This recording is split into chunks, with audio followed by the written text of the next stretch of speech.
Ang Ginoo mana kaninyo. Pagbasa gikan sa Santos nga Ebanghelyo sumala ni Marcos.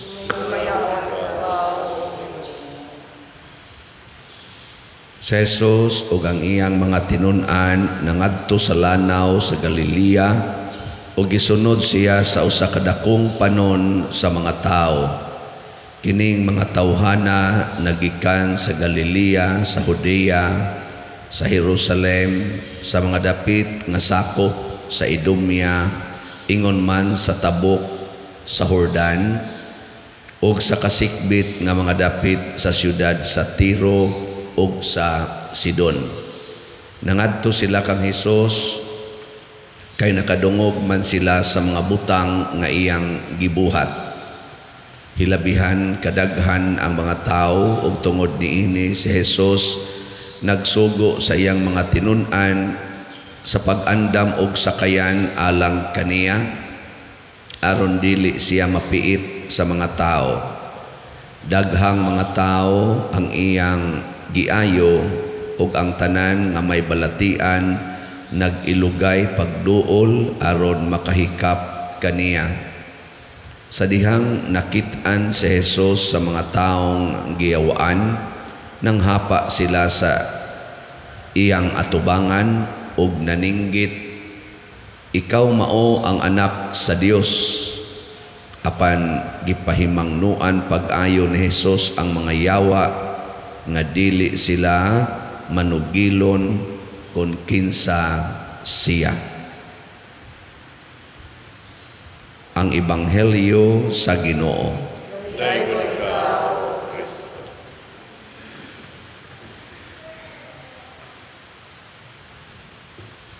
Hangtod karon mao gihapon ni ang kadaghanang kinaiya sa mga inkutisyon magtutuo.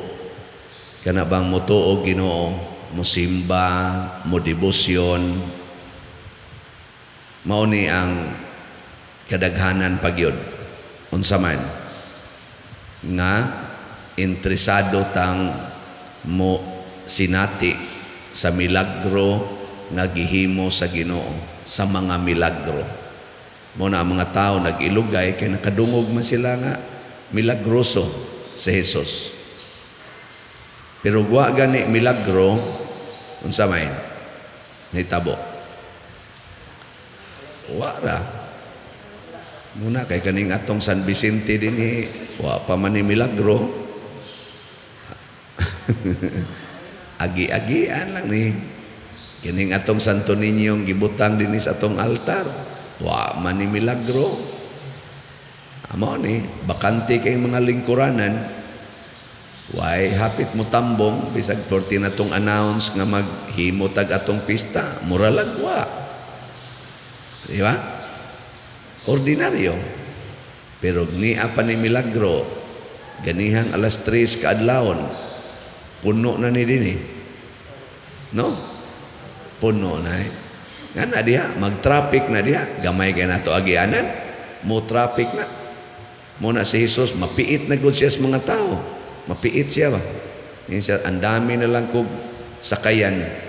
Kaya mo irog-irog kog jutay. Kaya mapiit ko. Kaya tungod lagi sa milagro.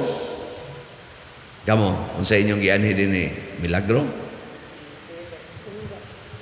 Nganong nisimba man mo? Milagro? Bantay mo ha. Unsa man untay sakto. Kana untang mangita ta Ginoo kay gusto tang musunod niya. Mao na ang atong tubag sa Salmo. Unsa to? Ani ko ni ako aron pagtuman sa imong kabubuton. Kana bang mangita unta ta Ginoo ba aron mukat-on ta unsa may kabubuton sa Ginoo ining ako karong pagkamasakiton. Kining akong pagaw unsa may kabubuton sa Ginoo ani di ko magsige ingon Ginoo ayuha ko ani akong pagaw. Lord, napagaw ko, tudluy ko, unsa may imong kabubuton aning akong pagkapagaw. niya gihunghungan ko sa Ginoo karon pagyud pagdayon akong barog ningong Ginoo ayaw na gyud inom og bugnaw. Kay ganahan kay kamo inom og bugnaw, labi nagbugnaw nga beer. Ayaw na gyud. Na depende na ni nako ron kung moingon ba ko ania ako aron mutuman sa imong kabubuton. Di ba? Ginoo mo dool ka dinhi Ginoo gubot kay akong pamilya gubot ang akong mga anak musukol nako di na maminaw mga tapulan kayo. Ayaw pag ingon Ginoo usba na intaw ni sila himua taw ni silang mga buutan ayaw nang diktar na kas Ginoo. Ingna unsa may imong kabubuton Lord nga naingon ani maning akong kahimtang sa pamilya. Base dog ingnon kas Ginoo tungod anis imong pagkayaw-yawan. Tungod na ni sa sige nimong pamalikas at tong gagmay pa ng imong mga anak sigihan na nimong kusi sigihan na nimong hapak imo pagid ng buybuyon nga dagkog kaon o tanawa karon di ba musukol na nimo ana muna inig uli sa inyo ayaw na gyud pagyaw-yaw dawata ang imong mga anak nga maunay mga bunga sa imong yawanon nga mga buhat. Ano? Di muli din ka nga ito, magsige na kaingon, pasahilo ako mga anak, nga ako daig gatanom anang yawa sa inyong batasan. Kaya akong gipaambit ninyo ang akong pagkayawanon, ang pagkadaling masuko, ang pagka-controlling, pagka-domineering na pagkatao.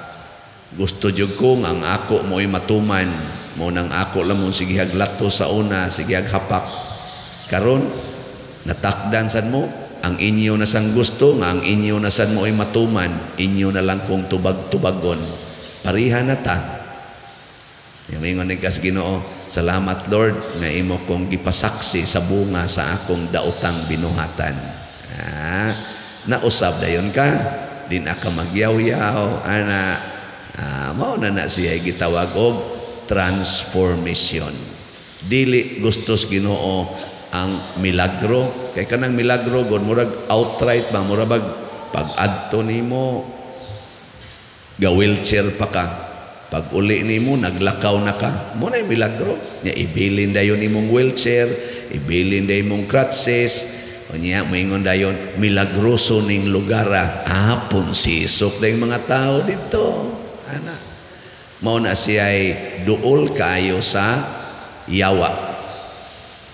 Mao nang naingon si Kristo kausa siyang wali, this is an evil generation. Usa ni ka ngilad yawanon nga kaliwatan. Nganuman magsigi silag pangayog milagro. Mo na gusto siyawa, mo nang yawa ni sunod diring Hesus, di ay daghang yawa.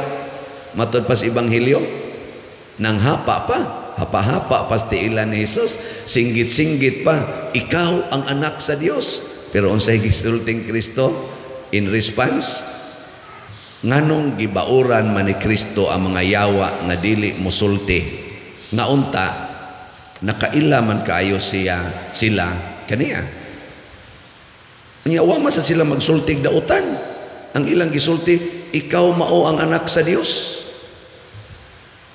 Pero iyang gibauran ang yawa. Baurag maayo ang yawa, dili sila manugilon kang bisan kinsa kun kinsa siya. Nga naman, kay kani manggong yawa mga igsoon, kaila ni Jesus, pero nagdumili sa pagsunod ni Jesus. Kaila ni Jesus pero nagdumili sa pagsunod sa mga sugo ni Jesus.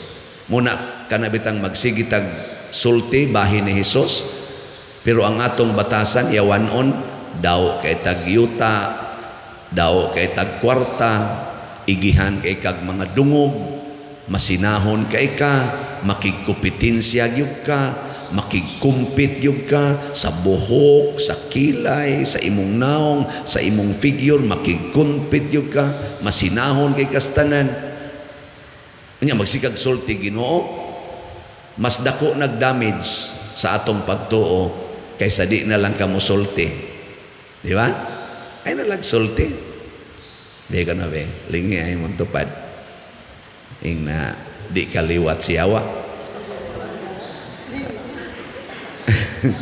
Di kaliwat siyawa. Kana bang mutuos Ginoo, nakailas Ginoo, pero di gyud mo buhat. Na.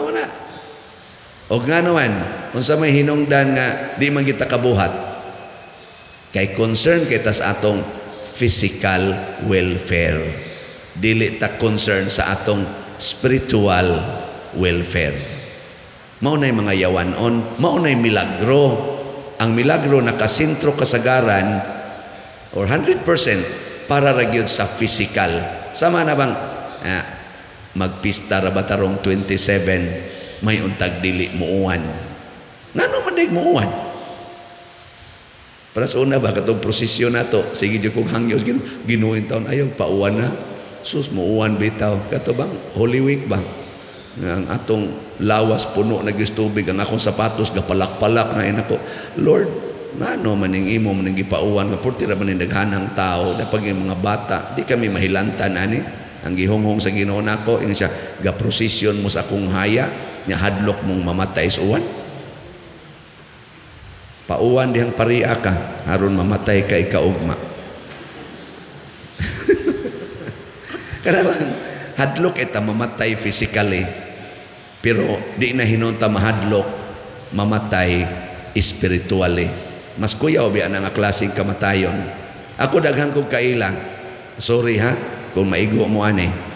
Mga kaila nako, naminaw ra basad mo nako karon. Aktibo sa simbahan. Pero nagkalisod ang kahimtang sa pangwarta. Dalaga, aktif kay sa simbahan. Ni sobra nag-30 ang edad. Nakigpinpal na lang og mga foreigners nga mahimo niyang jowa. Karon nagpuyo-puyo.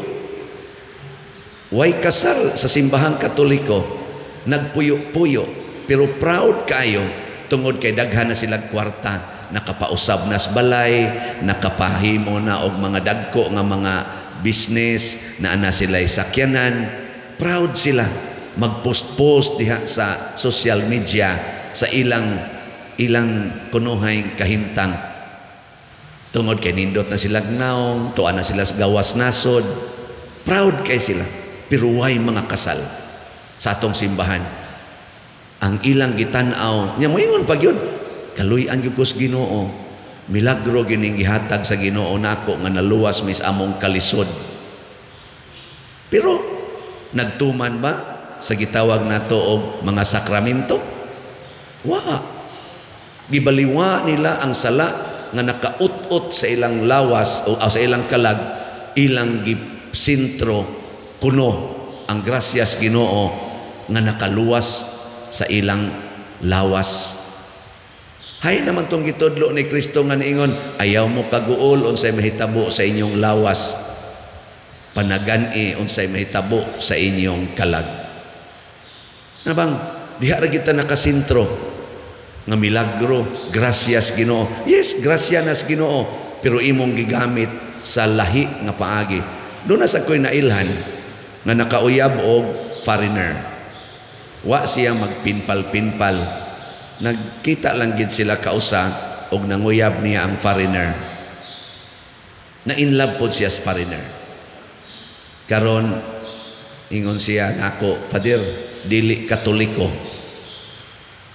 Pero buotan, dili mi po parihag edad, mura ra siyag edad sa akong papa. Pero abtikon, ana ba? Unsa man ni akong sugton, nako pamalandong ig maayo. Tagaig higayon ang imong kaugalingong mamalandong. After mga 3 months, iyang gisugot. Karon kay gusto man sa foreigner na mo file na siya og fiancé visa para makalarga dayon siya. Nangutana na sa siya nako, Father, adto lang ko mi magpakasal dito sa gawas, niya mag-fiancé visa lang ko. Nako kana na mo dili pwede. Kinahanglan gyud spouse visa. Pagpakasal sa mo diri sa Katolikong simbahan kay naa ang kasimbahan nag-alagad. Og iya yung gituman. It took mga almost 2 years una pa siya nakalarga tungod lang kay iyang gisunod nga spouse visa. Maghinilakay sila usahay. Kay nganong nakasal na sila pero di pa siya kalarga. Pero hangtod karon wa gid siya nagmahay. Matod pa niya pagkanindot na asa na dungan-dungan nga iyang mga suod sad nga nagfiancé visa, mga 4 man tingin to kabuok. Hurot-hurot na gyud ron og divorce. Pero siya hangtod na lang gyud sa kamatayon sa iyang bana, wa gyud siya ni divorce. Grabe ang ilang giagiang kalisdanan o mga pagsulay, lig-on kay ilang kaminyoon. Ngano man kay gisunod man ni Kristo. Para nako dili ni milagro, transformation. Nangausab ang tan-aw sa sa mga tao nga nagpalibot nila. Ngano man talagsaon kuno kaayo ng usa ka Pilipina dili mo dawat sa fiancé visa. Kay mangita gyud spouse visa. Talagsaon kayo. Nausab ang pananaw sa mga taong naglibot nila. Para nako mao ni ang nindot. Ano bang mausab ang pananaw sa mga tao sama ni Kristo? Nausab ang atong tan-aw sa usa ka pari. Ang pari sa ilang panahon maoy nagdiktar sa mga tao unsay buhaton, pero dali kay masuko, dali kayong mo reject. Isalikway ang mga makasasala. Pag-abot na ni Kristo isip pangulong pari nga gihisgutan sa unang pagbasa, pagka maluluyon, pagka mapasayloon, siking kuyog sa mga tao ang mga pari sa unang panahon, tuara gyud sa templo, siging diktar sa mga tao, siging pabayad. So si Kristo ni kuyog sa mga tao, tuwa gyud siya sa mga tao. Nausab ang pananaw nato sa Ginoo. Ang Ginoo sa una nga usa lang katingog mura na tag mahadlok, ang Ginoo di ay maluluyon, ang Ginoo di ay cute, ang Ginoo di ay lovely. Mo na Santo Niño, bato blanis gugma. Ilingi ay mong tupad ing na lovely ko. Ing na ba? Nasa imong tanaw ako lovely ko. Ingon na imong tupad naong nimo. Nganong lovely man si Santo Niño? Depende. Ug ang imong kasing-kasing na ay Ginoo, lovely siya. Pero kung ang imong kasing-kasing way Ginoo, labi nagapuyo ka sa sala, kanang siging puyo-puyo, ang si Santo Niño mutulisok nimo. Ngano man ang iyang mensahe gugma og purity. Kana bang purity? Dili bata guna pure nya ikaw moduol niya, gapuyo-puyo ka, ga same-sex union ka. Ako nga nagmisa, naaday ko'y kabit, ako din gikabit ang lang kinsa. Tulisokon tang Santo Niño. Adi externally, mura lagwa, misa lang ko, pero inigadto na ko in my private moment with the Lord, tulisokon ko. Wali-wali ka, tuga-tuga kag wali, agap kay kag kwarta, paingon-ingon kang sunod ka nako, kunya ang imo daing sintro, sige lang kag pamaligyag sla, kay sud sa imong bulsa. Di ba? Debosyon mo nako, nya manag-away day mo tungod anang kwarta, tungod anang authority, pakauwaw la mo. Di ba? Ano yung kuntutukan? Og maunta ni ang atong tinguhaon. Og salamat sa atong mga katawhan nga way pagpangayog bayad, di gani magpaanawon sa ilangan, siging palit na tog mga slots, no? Siging palit. So ang atong halin sa atong dopes kagahapon, bunga ni sa mga transformation sa kasing-kasing, ang dopes ni abot nag 17,666 atong halin. Unya sa ato sang kaning Santo Niño's Joyful Power 5,691 na atong halin. Bakpakan nato ang atong mga katawhan. Daghan kaayo ani ang makatagamtam sa kaayuhan. Dili ni milagro ang atong gipangita kung dili transformation gikan sa pagka daw o kwarta ngadto sa pagkamanggihatagon o kwarta. Nga bitay nihatag karon, last week nihatag siya. Karon na sang simana ha, nihatag na sad. Nya ingon din siya, ako ning gibuhat pader kay naa may panginahanglan nya ganahan gyud kong makaapil bisag ginagmay lang nako moapil gani kaaning atong pagpanghatag og mga grasya sa atoy sigkatawo dili ni ginagmay sa imo lang daang gisulti nga ganahan gyud kang moapil sa pagpanghatag dako kay nag-impact sa Ginoo. It is not measured in the amount but in the love in your heart. Muna ang biyuda nga nihog og duha ka dako out of kaning dako jud kay gugma niya sa Ginoo, dako ka ito values Ginoo. Ana, mag-unsa man ang muhatag ka dinhig tag milyon-milyon pero ang imo di ay pasikat lang. Pero nasa nihatag na tog milyon-milyon dinhi nga wa gyoy interest nga i-mention. Magsige paganig bawal ay gyud mention na padirha resibo ay na lang ng resibo ana pa yun naku di pwede kay ga accounting mi dinhi pero di na namo mensyonon nasa uban hatag lag usa ka slat sige pagyugyaw-yaw anong wa man ako kani kinahanglan pa ning additional transformation na basin pagkaron wa na gina sila mo yaw-yaw no ana sige manindog na ta mga transformed